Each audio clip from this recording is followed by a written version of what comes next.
This channel does not promote any violent, harmful, or illegal activities. All content provided by this channel is meant for an educational purpose only. একদম শুরুতেই যে খবরে নজর রাখবো, সন্তোষপুরের ATM জালিয়াতির ঘটনায় চাঞ্চল্যকর তথ্য পুলিশের হাতে। এটিএম এর স্লটে লাগানো ছিল আঠা লাগানো টেপ। এটিএম এর মধ্যে ক্যামেরা ইনস্টল করা ছিল যাতে রেকর্ড হয়ে গিয়েছিল এটিএম এর পিন। আরো বিস্তারিত জানবো, আমাদের সঙ্গে সুশোভন রয়েছেন, বিস্তারিত জানাবেন। সুশোভন, পুলিশ এখনো পর্যন্ত কি জানতে পারছে, কিভাবে এই জালিয়াতি করা হয়েছিল?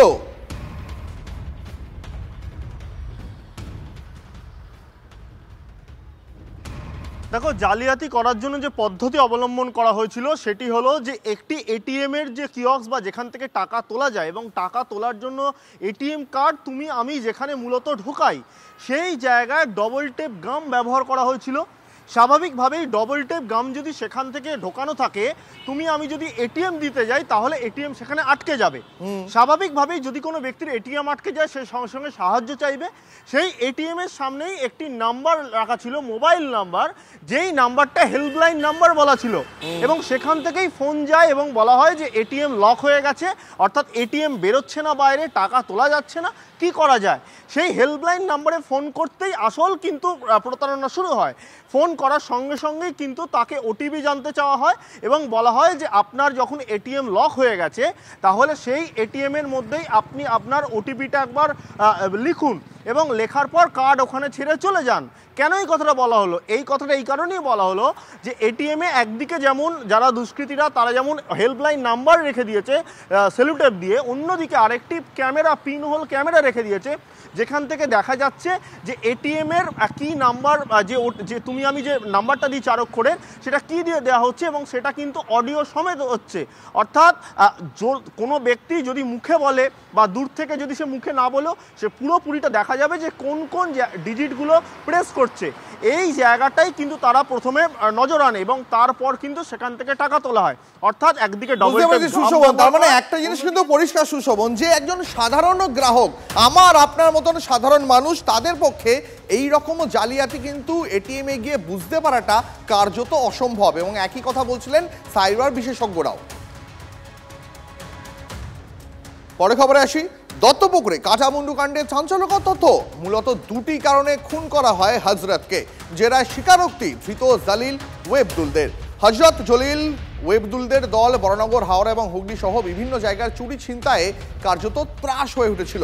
এই হজরত লস্কর খুনে কি তথ্য সামনে আসছে আসুন জানবো। আমাদের সঙ্গে আমাদের সহকর্মী দীপঙ্কর রয়েছেন। দীপঙ্কর, পুলিশের কাছে দীর্ঘদিন একদম মাথা ব্যথার কারণ হয়ে দাঁড়িয়েছিল এই কাটা মুন্ডুটার খোঁজ করা। কেন মুন্ডু কাটা হয়েছিল, পুলিশ কি জানতে পারলো? দেখো, এখনো পর্যন্ত যা জানা যাচ্ছে, মুন্ডু কাটার মূলত বিষয় হচ্ছে যাতে তার পরিচয় গোপন থাকে। পরিচয় যদি জানতে না পারা যায়, কে খুন হয়েছে সেটা যদি জানতে না পারা যায়, তাহলে কেন খুন হয়েছে বা কারা খুন করেছে সেটা স্পষ্ট হয় না। সেই কারণেই মুন্ডুটাকে লোপাট করা হয়েছিল, এমনটা প্রাথমিকভাবে পুলিশ জানতে পেরেছে। কিন্তু উদ্দেশ্য কী ছিল হজরত লস্করকে খুন করবার? কারণ তারা চুরি করতো একসাথে, 400 গ্রাম সোনা চুরি করেছিল এবং সেই সোনা থেকে যে ভাগ করার কথা ছিল সেই ভাগের ক্ষেত্রে হজরত অন্যদের ঠকিয়েছে, এমনটা জলিল তার স্বীকারোক্তিতে বলছে। আর সেখান থেকেই কিন্তু একটা রাগ হজরতের পরে আসতে শুরু করে। এর পাশাপাশি হজরত ছিল পুলিশের টিপার হয়েছিল লাস্টের দিকে, এবং সেই কারণে তারা যখন চুরি করত এই রাজ্যের বিভিন্ন প্রান্তে, বিশেষত বরানগর, চন্দননগর, হাওড়ার বিভিন্ন প্রান্তে, সেখান থেকে চুরি করে তারা চম্পট দিত বাংলাদেশে। এদের মাঝখানে যে লিঙ্ক ম্যান ছিল সে বিএসএফকে ম্যানেজ করতো বলে তার নাম ছিল বিএসএফ। সেই বিএসএফকে বাংলাদেশ থেকে ফোন করে ডেকে নিয়ে আসে এবং ডেকে নিয়ে এসে এখানকার পুলিশকে ধরিয়ে দেওয়া হয়, এবং তাতে কিন্তু হজরতের পরে দুটো কারণে রাগ শুরু হয়।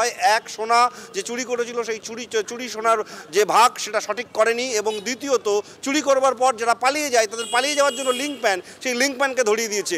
ফলত দুটো কারণে রাগ ছিল, আর সেই রাগের কারণেই কিন্তু হজরতকে ঠান্ডা মাথায় খুন করার পরিকল্পনা করে জলিল এবং তার সহযোগীরা। প্রথমত যে কাজটা তারা করেছিল, বামুনগাছিতে জলিলের বাড়িতে তাকে ডাকা হয়েছিল এবং তারপর সেখানে কথাবার্তা হয়, গল্প হয়, এবং সেখান থেকে খেতে নিয়ে যাওয়া হয়, ওই টমেটো ক্ষেত, বেগুন ক্ষেতের মধ্যে। সেখানে নিয়ে গিয়ে তার মাথায় পেছন দিক থেকে আঘাত করা হয়। সেই আঘাতের পরই কিন্তু সে ওখানে লুটিয়ে পড়ে, অচৈতন্য অবস্থায় চলে যান, এবং তারপরই তার মাথা দেহ থেকে আলাদা করা হয়। বুঝতে পারছি দীপঙ্কর, অনেক ধন্যবাদ তোমাকে, অনেক ধন্যবাদ। অর্থাৎ বুঝতে পারছেন যে কিভাবে এই মুন্ডু কাটা হয়েছিল, এবং মুন্ডু কাটার পর কার্যত পরিচয় গোপন করতেই করা হয়েছিল এই দুষ্কর্মটি।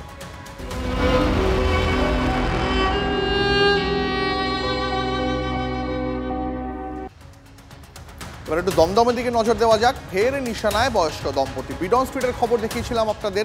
বিডন স্ট্রিটের পর এবার দমদম ক্যান্টনমেন্ট। বৃদ্ধ দম্পতির বাড়িতে ডাকাতি, জানলা ভেঙে ঘরে ঢুকে ডাকাত দলের তাণ্ডব। অসুস্থ দম্পতির মুখ চেপে ধরে চলল লুটপাট। কয়েক মিনিটের মাত্র অপারেশন, তার মধ্যেই বাড়ির একতলার জানলার গ্রিল ভেঙে ঢুকে পড়ে ডাকাত দল। তারপর দোতলায় উঠে তাণ্ডব চলে। সত্তরোর্ধ্ব ওই দম্পতির ছেলে কর্মসূত্রে মহারাষ্ট্রে থাকেন। বৃদ্ধ পক্ষাঘাতগ্রস্ত, দীর্ঘদিন ধরেই তিনি বিছানায় শয্যাশায়ী। দুষ্কৃতীরা যারা এসেছিল তাদের সকলের মাথা হেলমেটে ঢাকা ছিল। এই আক্রান্ত দম্পতি কি বলছেন, তারা কিভাবে লুটপাট চলেছিল, শুনুন তাদের মুখেই। আমাকে যেই হাত দিয়ে চাপিয়ে ধরছে আর বলে কথা বলবি না, তাহলে মেরে দেবো। তারপর অস্ত্র ছিল? হ্যাঁ, হাতে এইরকম একটা লোহারি, এরপরে এইরকম একটা সাদা কি যেন ছুরি, চৌড়া একটা চেপটা। মানে আপনাদের ধরে মুখ বন্ধ করেছে? হ্যাঁ, ওই বলছে চিৎকার করলে মেরে দেবো, ইয়ে বলছে। আপনাকে মুখ চেপে ধরেছিল? কথা বলবি না। তারপর সব লন্ডভন্ড করলো। কতজন এসেছিল? 4-5 জন তো হবেই। 4-5 জন। আমাদের সঙ্গে এই মুহূর্তে আমাদের সহকর্মী রঞ্জিত রয়েছেন। রঞ্জিতের কাছ থেকে জানবো, রঞ্জিত, এত ইন ডিটেল তথ্য পরিচিত কেউ ছাড়া কি জানা সম্ভব যে ওই বৃদ্ধ দম্পতি একা, অসুস্থ, ছেলে নেই, এই সবটা কি জানা সম্ভব প্র্যাকটিক্যালি?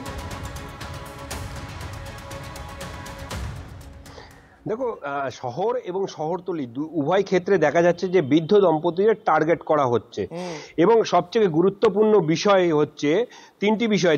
দীপ দেখো, প্রথমে যেটি পুলিশের একাংশ সূত্র মারফত আমরা জানতে পেরেছি ব্যারাকপুর কমিশনারেটের, যে আগে রেকি করা হয়েছিল এমনটা প্রাথমিকভাবে পুলিশ মনে করছেন। তার কারণ তুমি যে প্রশ্নটা করলে, অর্থাৎ ইন ডিটেলস কি করে জানলো। এবং সবচেয়ে গুরুত্বপূর্ণ বিষয় হচ্ছে একতলায় ভাড়া দেওয়া ছিল, একতলায় খাদ্য সরবরাহকারী সংস্থার এক কর্মীকে ভাড়া দেওয়া ছিল, এবং সেই সংস্থার কর্মী যে রাতের বেলা ওখানে থাকবেন না, অনুপস্থিত থাকবেন ঘরে, সেই তথ্যও কিন্তু তারা পেয়েছিল। সেই কারণে তার ঘরের জানলার গ্রিল কেটে একদম একতলা থেকে সরাসরি দোতলায় উঠে যায়। এরপরেই চলে পক্ষাঘাতগ্রস্ত 70 ঊর্ধ্ব অর্থাৎ শঙ্কর মজুমদার এবং পুতুল মজুমদারের ওপর নির্মম ভাবে মুখ চেপে ধরা। একেবারে রঞ্জিত, অনেক ধন্যবাদ তোমাকে। কিন্তু ভাবুন তো একবার, কলকাতা পুলিশের তো একটা প্রোগ্রাম রয়েছে, একটা ইনিশিয়েটিভ রয়েছে যার নাম প্রণাম। তাহলে সেই কলকাতা পুলিশ কোথায় তাদের নজরদারি? কেন শহরে বারবার আক্রান্ত হচ্ছেন বৃদ্ধ দম্পতিরা? এই প্রশ্ন যদি বিরোধীরা তোলেন তাহলে কি খুব অন্যায় করবেন?